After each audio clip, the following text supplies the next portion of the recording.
Nós recebemos uma pergunta muito interessante que vale a pena um pequeno vídeo sobre isso. Alguém nos perguntou: você afirmou em algum vídeo passado que Kardec era o espírito mais evoluído depois do Cristo que passou pela Terra. De onde você tirou isso? Onde eu posso me informar sobre esses detalhes? Mas não existem outros espíritos evoluídos, superiores?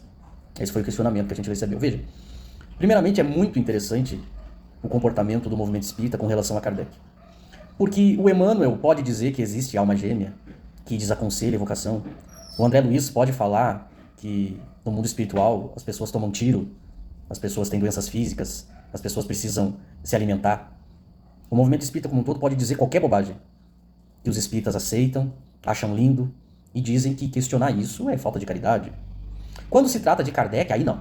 Quando se trata de Kardec, aí as pessoas duvidam de tudo, se tornam extremamente céticas, querem provas, não é bem assim, é difícil convencê-las. Por que essa parcialidade com Kardec? Ora, por uma razão muito simples. Essas pessoas são influenciadas por espíritos fascinadores, por espíritos mentirosos.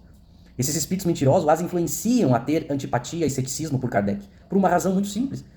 Se essas pessoas lerem, estudarem e conhecerem Kardec, elas vão se libertar desses espíritos mentirosos. Por isso que eles odeiam Kardec. É por isso que eles fogem de Kardec, porque Kardec abre os olhos das pessoas. É por isso que Emmanuel, é por isso que André Luiz, eles apagaram Kardec das suas obras. Porque eles sabem que se as pessoas lerem Kardec, eles não existirão como referência no meio espírita. Mas fiquem tranquilos, porque Kardec atende às exigências daqueles questionadores, dando sempre argumentos e demonstrando em fatos.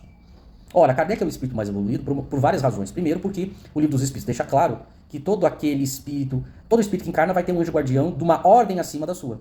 O próprio Kardec vai dizer que o Jesus, o espírito de verdade, era seu anjo guardião. Isso já demonstra que ele é um espírito da segunda ordem. Depois, porque os próprios espíritos da segunda ordem, como Santo Agostinho, São Luís, vão chamar Kardec de mestre e dizer que ele foi escolhido para trazer o Consolador.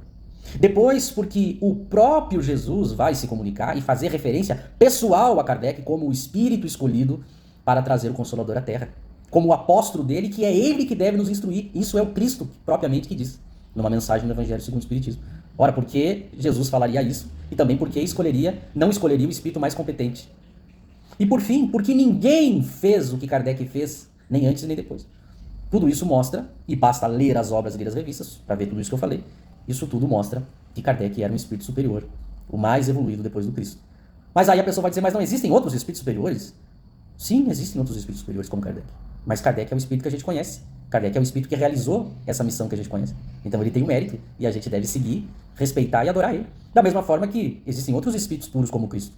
E só por isso a gente vai deixar de amar e seguir e ter o Cristo como modelo e guia. Então não faz nenhum sentido. É óbvio que existem infinitos espíritos superiores e puros. Mas os que a gente conhece, os mais evoluídos que a gente conhece, é Jesus e Kardec.